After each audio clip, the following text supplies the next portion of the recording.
there at the Laura Royal Hall and Suite, 162 Sapler Road, Benin City. And one of our panelists and sponsor of the event is with me on set, the founder and president of Pius Salile Coalition Initiative, is also a chieftain of the Action Democratic Party, ADP, and also an aspirant to a Bubakar Federal Constituency. I'd like to thank very especially Mr. Pius Salile. Thank you so much for coming on the show. Thank you very much, Mr. Okosun. It's nice to be here again. Okay. Many scholars have opined that for democracy to thrive, it must be citizen-based. There must be that massive participation of the citizen for you to entrench good governance, which means there's a correlation between massive participation of the citizens and good governance.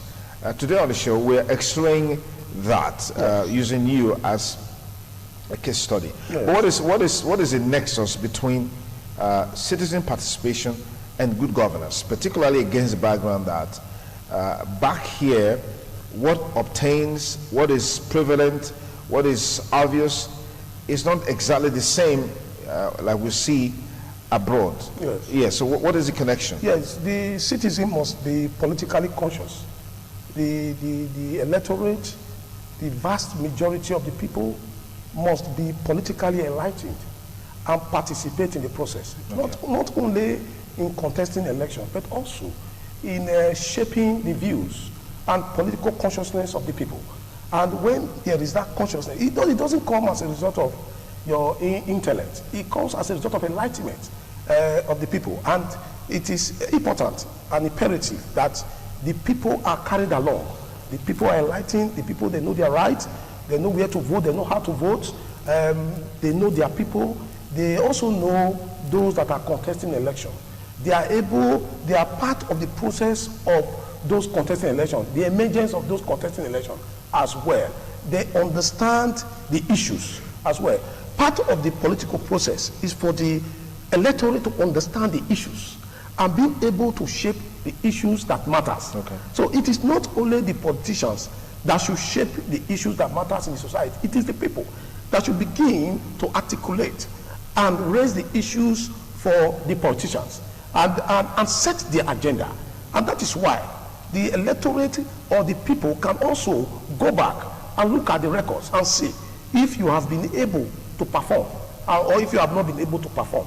And that is why I keep saying that politics is for everybody, it's for all. Because although we participate at different levels, and that levels, you must play your part very well. You must shape the issues, you must participate, you must show interest in the electoral process. And I'm happy that 2019 appears to be, people are beginning to galvanize themselves towards 2019. The churches are getting involved, the pastors are getting involved, the Muslims are getting involved, religious centers are getting involved. Even those that have been politically docile over the years are now becoming conscious of the political reality and the importance of politics in their daily lives.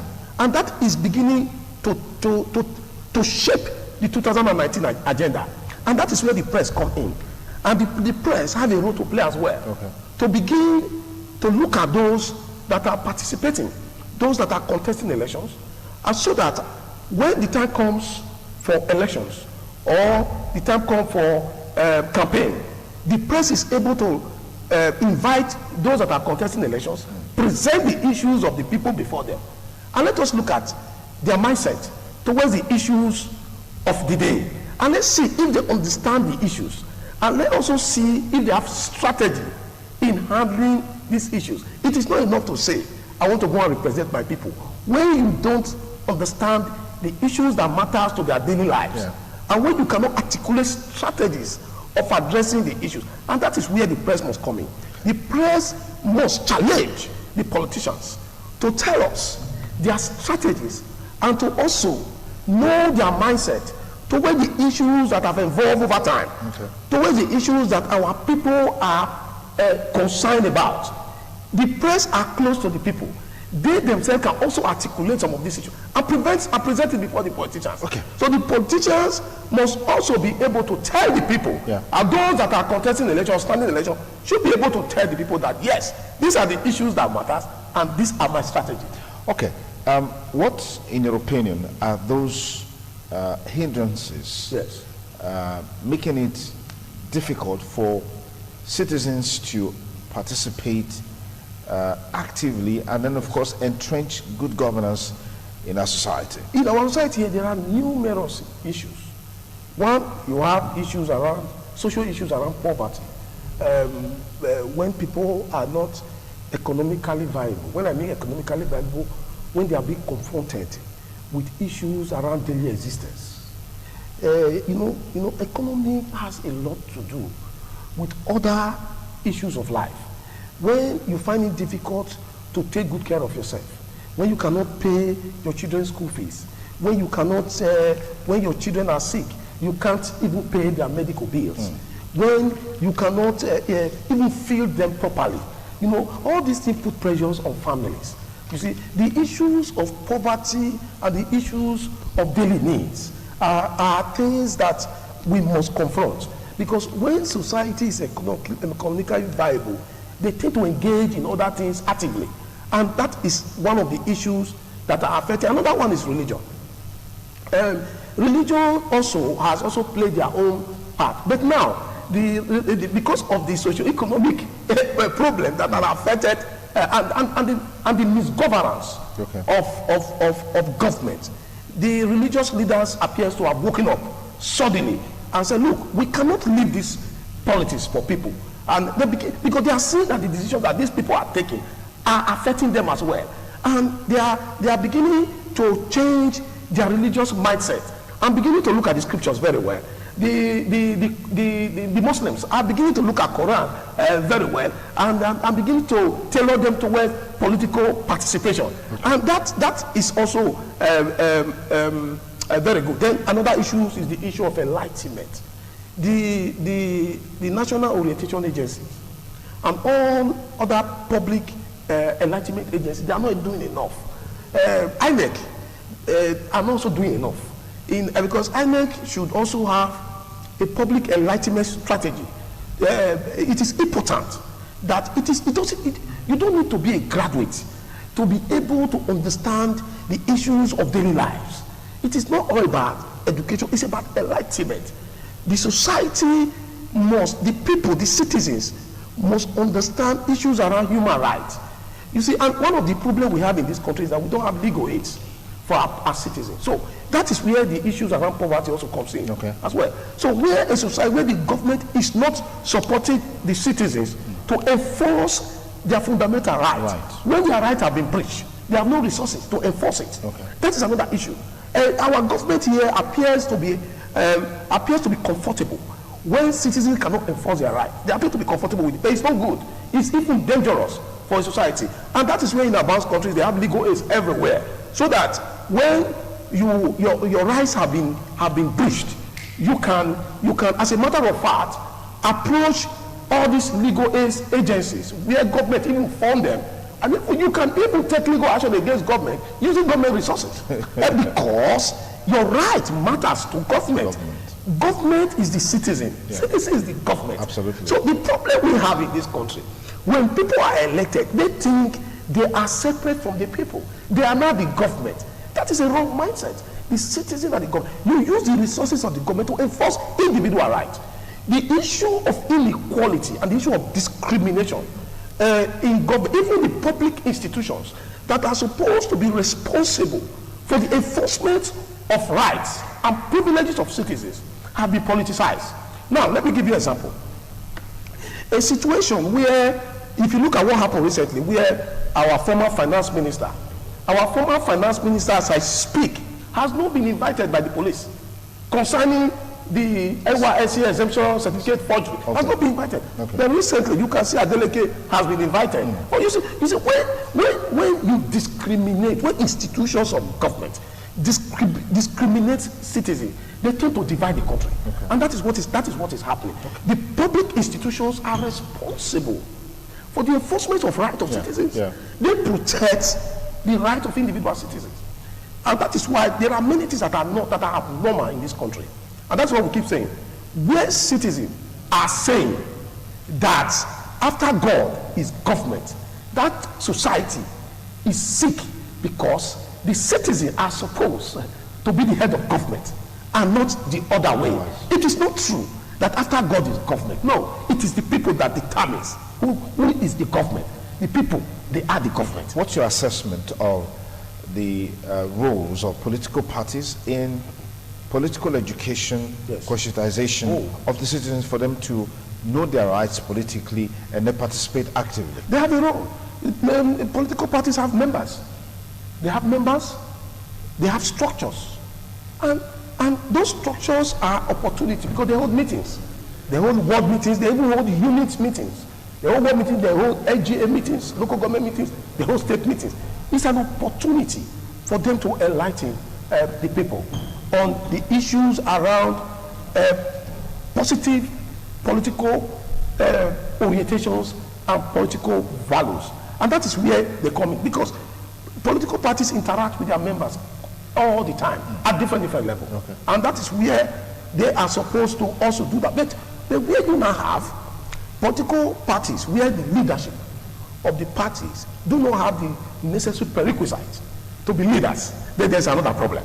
Where you have the chairman of the party who does not even understand the rudiments of political process and does not understand how party function and work, then there is also a problem. Where you appoint charlatans and people who have no political consciousness to be chairmen of local government area chapter of political parties, where they don't even know their right from their left. So then there is a problem. There's also a problem. So what we have in most political parties is the problem we have with many political parties is the fact that a lot of people who have been appointed or elected, as the case may be, to these party positions, very many of them don't even know what to do. Some of them don't even know why they are ward chairman. They don't even know why they are LGA chairman. They don't understand how to party management, and not to talk about orientation of citizens and membership of citizens. It becomes very, very difficult for them as well. Some of them are occupying a position that is bigger than them because of political exigencies. They have been appointed and to protect certain interests. And what you see, and what you find, and you begin to wonder to yourself, so how can this kind of human being, with such very crude mindset, be a chairman of a political party at that level? Okay. You see, so these are some of the what I have seen since I've been playing politics is just the fact that I cannot understand why some people are appointed into certain positions. Let me just ask you this question as a follow-up. Do you think if we had entrenched the culture of independent candidacy in our political process, to what extent would that have changed this narrative? Oh yes, very well. I am an advocate of independent candidacy because, yes, of course, if you are popular and you believe you can, it will change the narrative, and it will also challenge the status quo. When some people believe that as party leaders they can do whatever they like, they can seize the structure and manipulate the structure to their advantage, you see, and by so doing they exclude competent people just because of personal and selfish interest. And that is where independent candidature comes in. If we have independent entrenched in our constitution, then you begin to see some very popular, credible people with integrity can come into the system, challenge some of these structures that have been bedeviled with all manner of social vices, all manner of issues. They challenge it, and because at the end of the day, not all members of political parties are happy with the composition of their parties as well. And that is where you begin to see that when you are an independent candidate, then you are attracted to some people, even within the party. You are attracted to some people who are also independent-minded. Let me tell you, politicians are just 2% of the entire population, or even less now. They are just 2% of the electorate. They are 2% of the entire population. Okay. So it is not the party structure that should determine whether you are elected or not. It should be the people. Okay. And if you are a credible candidate, then you are able to appeal to those people who are electorate. So it should be about the people. If you just join us, it's TMI, Thursday morning. I've been talking with Pius Alile, founder and president, Pius Alile Coalition Initiative. He's also an EDP chieftain and House of Representative hopeful to Igwe Ikpoba Federal Constituency. Once again, thank you for joining us. Thank you very much. Okay, let's just cap it up this way. You set up the coalition to achieve some aims and objectives. Oh, yes. Did you achieve those aims and objectives? Absolutely. Absolutely. Because the people now know my mindset. The people of my constituency know who I am now. Okay. You see, a few years ago when I was saying, you don't vote for people you don't know. For God's sake. You are sending somebody, let me tell you, 4 years of bad government can take 50 years to put right. People must understand what is at stake. You don't just elect people anyhow. You leave your house to go and vote charlatans to represent you. You don't do that. 4 years of damage can take 100 years to correct. And that is what I keep saying. The people, the Igbo people that I am aspiring to, they now know who Pius Alile is. Over the last 4 years. Sometimes when you say Pius Alile, they'll say, is it the man that is grading road? Or the man that has graded my road? Sometimes they will say, is it that man that gives money to market women? You understand what I mean? You should be known for something. In fact, you should be known for something good. It is not only in your name. Your name must symbolize something. Okay. And over the last 4 years, we have been doing things. Even with our own resources. We spend millions with our own personal. We are not in government. We are not in any elected position. We are not in any appointed position. We've been on our own and we'll be consistent. And now we continue. We have a lot of projects on hand as I speak that we are going to commission soon. You will be invited to cover some. Must you be in politics to make a difference, to make an impact? No, you mustn't. It doesn't necessarily mean that you have to. But if you have been, I've been a politician. It's my passion. The politics put you on a better platform to be able to access information, access resources, to be able to do what you are doing. So apart from your personal resources, yes, you have a right and access to public funds to be able to do what you are doing for the public good. And that is it. So if you are politically conscious, just as we have been analyzing, that politics is a right. I keep saying that politics is an inalienable right. It's a right that nobody can take from you. So in other words, if you are a politician and you want to participate in the process, there are different levels of participation. In my life, I've contested the election twice. I've been a politician. I like the game. I have passion for politicking. So it's something that it is the passion that is taking me to play politics. And as well as to be able to use it to touch lives. People are in politics for different reasons, but I am in politics to touch lives. What I did in 1999, as I speak, is still playing out today. A lot of people that I gave scholarship today, they are part of my political machine today. You see, that is what life, that is what politics. Whatever you show in politics is going to go ahead to wait for you. That is what politics is about. So when you play politics very well and you use it to touch life, it will come back as a social resource for you. It will come back to support whatever you want to do in life. That is what politics is about. Okay, now I was going to ask you, because you said politics provides you a better platform. A bigger platform. A bigger platform, yes. Okay, and then of course, access to wealth. Oh, this is about the wealth? No. Okay. No, I didn't use that word. Okay. I didn't use that word. Okay. I don't know where you got that. I don't know where you got that word from. I never come up with here now. What did you use? I'm asking, I'm just trying to understand. Access to resources. Access to resources. Now, but you already have those. You already have those resources. Let me tell you what politics. At your own individual level. No. I don't have it. I'm not a wealthy man, Mr. Kosu. I'm not. It's just the little from the little I have that because of the fact that, let me tell you, you can't give what you don't have. Okay. If you don't have a welfare mindset, even when you are elected, you can't. A lot of the things that we have done with our money, those that are elected, I cannot even do it. Majority of them are not doing it. Some are doing it. Some are doing it, yes. I can mention names that I feel are doing well, but I don't want to do that. Some are not at all. Some cannot.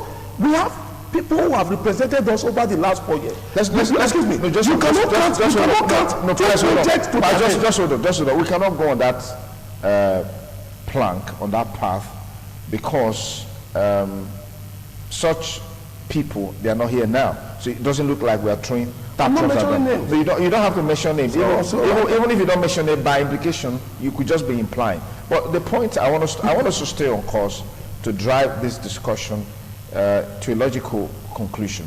You said your passion is politics. Oh, yes. Politics is your passion. Yes. And that the reason why you are into it is to be able to touch lives, Absolutely. to be able to impact lives. Absolutely. Then More. Yes, More. impact lives. More. I was going to ask you, haven't you already done that? No. Yeah. No, I haven't done it enough. I have a dream. I have a vision. I want to, Ego Ikpobuauka will become a reference point. By the time we finish, it will be a reference point. It will be a light, a beacon of light to other local governments. That is my vision. Okay, vision. Okay. If I have money, as I speak, if I have money, I know what to do. Okay. It's unfortunate that I am limited in resources. Okay. And as an individual, you are always limited in resources. Okay, now at the time that people are talking about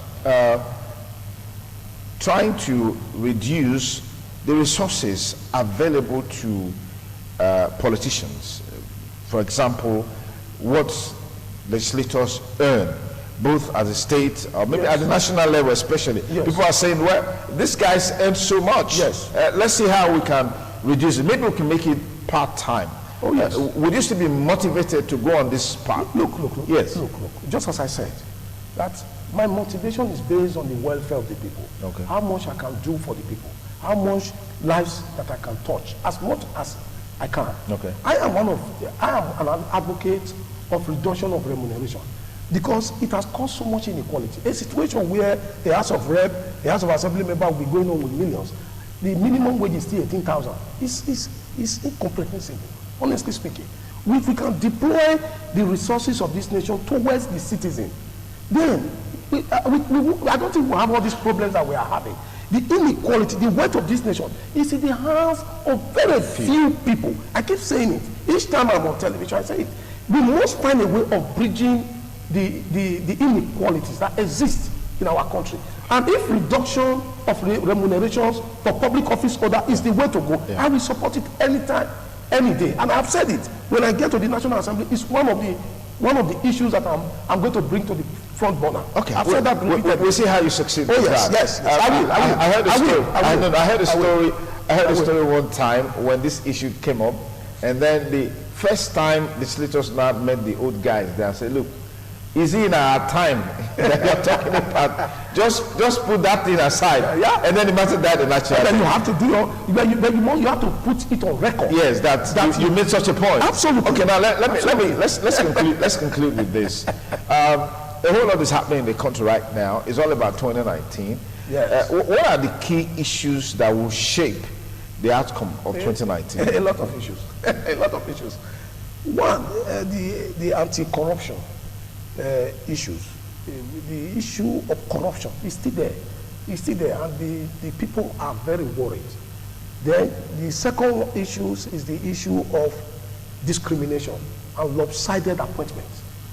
Where the citizen does not feel equal is another issue. And that is why some of the aspirants are saying that they will bring the nation together, that the nation is divided at the moment. Yes, when there are injustice, it leads to division. Okay. When you feel that you are not being treated well with others, then there is always bound to be apprehension or tension in the land.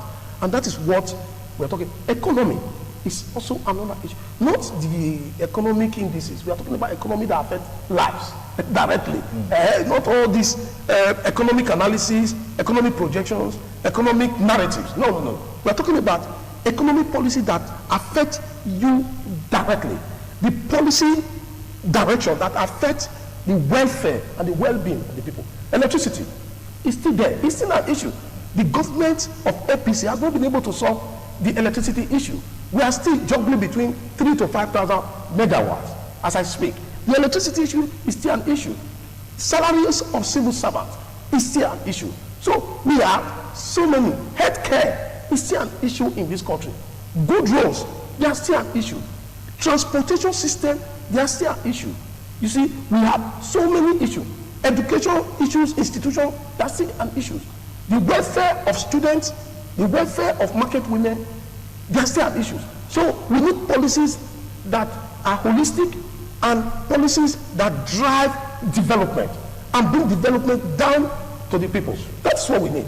And we need government that can be able, or individuals that will be able to articulate these issues with the right strategy and being able to deploy those strategies to supporting the people. And that is what we need. There are so many issues. All right. Thank you very much, Pastor Lile, for your time with me today on the show TMI. Just to let you know that come May 28th at Elora Royal Hall Suite, Pastor Lile will be one of our panelists at the dialogue segment on Nigeria at 58. Where we're coming from, where we are today, and where we're going as a people. Once again, thank you for coming. Thank you very much, Mr. It's the TMI Thursday. It's the TMI Thursday. We'll take a short break. I'll be bringing on board a lady, leftist Moragbon C, member of the Edo State Civil Society activist. We'll be talking about women participation and gender inclusiveness. What are the challenges and what is the way out? Join us again.